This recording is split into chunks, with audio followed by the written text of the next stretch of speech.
नमस्कार, मी भीमराव कडाळे पाटील, बीकेपी मराठीमध्ये आपलं सर्वांचं स्वागत। आज नवीन दिवस, नवीन विषय, नवीन दिवसाची नवीन अशी चर्चा। आज चर्चेला विषय घेऊन आलोय म्हणजे छत्रपती सहकारी साखर कारखान्याची निवडणूक।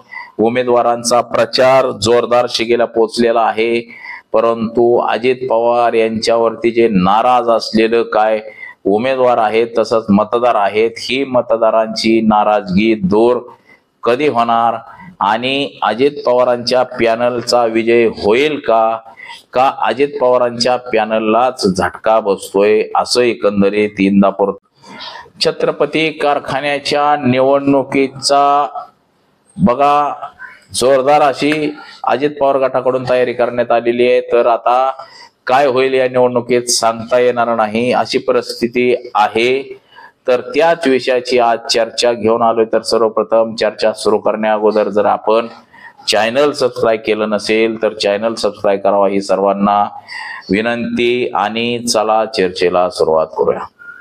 बघा, इंदापूर तालुक्यामधल्या छत्रपती सहकारी साखर कारखाना भवानीनगर या कारखान्याची निवडणूक जाहीर झाल्यापासूनच तसंच उमेदवारांनी जे उमेदवारी अर्ज दाखल केले तेव्हापासून प्रत्येकाला वाटत होतं की आपल्याला अजित पवारांच्या पॅनल मधून संधी मिळावी। अगदी संधी मिळवण्यासाठी अविनाश घोलप असतील, मुरली काका निंबाळकर असतील, म्हणजे हे मुरली काका निंबाळकरांनी आमदारकीची निवडणूक लढवली तर अविनाश घोलप यांचे वडील इंदापूर तालुक्याचे 5 वर्ष आमदार होते। तसंच अविनाश घोलप स्वतः कारखान्याचे चेअरमन होते, तर त्यांचे बंधू बाळासाहेब घोलप हे देखील या कारखान्याचे चेअरमन होते। असे अनेकांनी अजित पवारांच्या पॅनल मधून आपल्याला संधी मिळावी म्हणून प्रयत्नांची पराकाष्ठा केली, परंतु अजित पवार यांच्याकडून त्यांना डावलण्यात आलं। डावलल्यानंतर या उमेदवारांनी जो विरोधी पॅनल होता भारतीय जनता पक्षाचा, जो तानाजी थोरात यांनी केलेला जो पॅनल होता, या पॅनल मध्ये सहभागी व्हायचं ठरवलं आणि तसं ते त्या पॅनल मध्ये सहभागी झाले। आता सध्या जो तो पॅनल आहे दुसरा म्हणजे विरोधकांचा, तानाजी थोरात यांनी जो पॅनल केलेला आहे, या पॅनलला देखील लोकांची पसंती म्हणजे जोरदार यांच्या देखील सभा मिटिंगा होत आहेत। म्हणजे आता हे जे निवडणूक आहे हे संमिश्र निवडणूक होती का काय, म्हणजे या पॅनलचे काय त्या पॅनलचे काय असे निवडून येत आहेत की काय, अशी एकंदरीत परिस्थिती या मतदार म्हणजे कारखान्याच्या कार्यक्षेत्रामध्ये मतदारांच्या मनामध्ये आहे। या मतदारांना असं वाटत होतं की पृथ्वीराज बापू म्हणजे पृथ्वीराज जाचक यांनी सेपरेट पॅनल करावा आणि त्या पॅनल मध्ये तानाजी थोरात वगैरे ह्या सगळ्या मंडळींना घेऊन पृथ्वीराज बापूंनी एक पॅनल तयार करावा असं जनमानसामध्ये जनमत होतं। परंतु पृथ्वीराज बापू जाचक हेच अजित पवार यांच्या पॅनल मध्ये गेल्याने लोकांमध्ये नाराजी पसरली।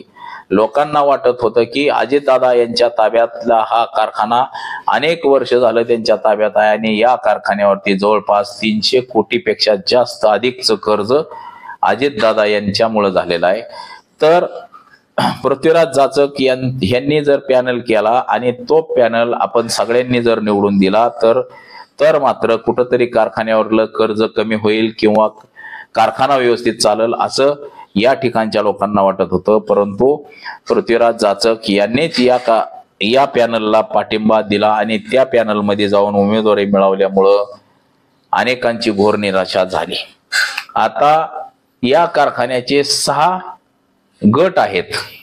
6ही गटातले मतदान कधी होते, मतदानाला किती दिवस लागतायत याचीच वाट पाहतात। म्हणजे मतदान रूपी म्हणजे मतदान कोणाला द्यायचं हे या मतदारांनी अगोदरच ठरवलेलं असतं, परंतु निवडणुका म्हणलं की सगळ्या गोष्टी आल्याच।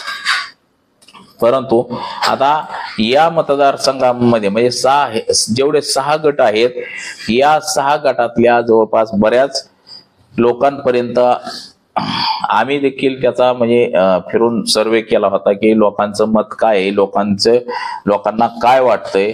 याच्यातून एकंदरीत असं दिसतं की अजित पवार यांच्या पॅनलला मात्र सध्या तरी वातावरण व्यवस्थित वाटत नाही. म्हणजे अजितदादा यांना निवडणूक ही जड वाटते.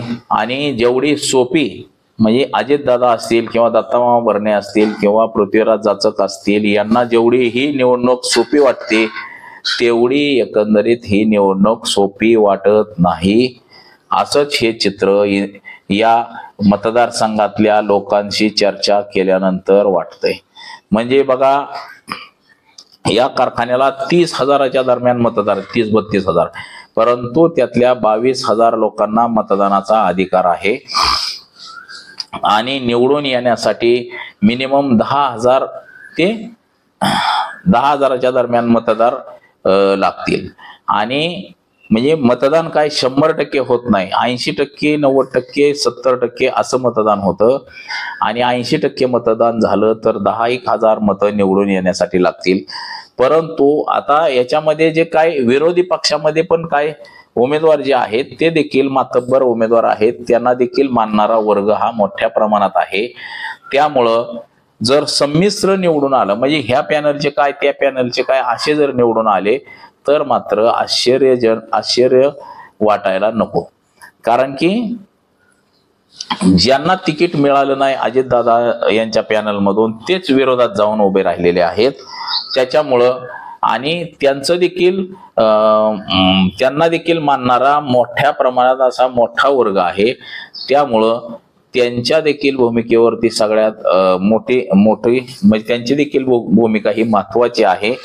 ते कितपत मतदान खिचून आणतील म्हणजे पॅनल टू पॅनल मतं होतील का की संमिश्र मतं होतील हे देखील महत्वाचं आहे. आता काही जण गोलब घराण्याला मानत असतात परंतु इतरांना मानत नाही. म्हणजे 16 उमेदवार हे विरोधी पक्षाचे आहेत आणि 16ची 16 उमेदवारांना जर पॅनल टू पॅनल मतदान झालं तर मात्र अजितदादा यांच्या पॅनलचा विजय हा सहजासहजी होणार नाही.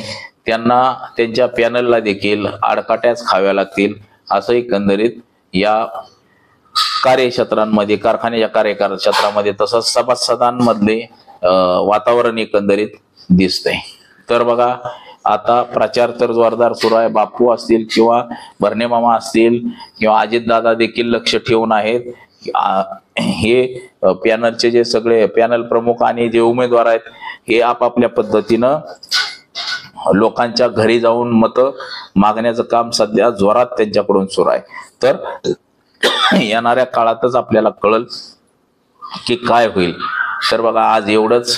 कॅमेरामन सोनाक्षीसह मी भीमराव कडाळे पाटील, इंदापूर, पुणे.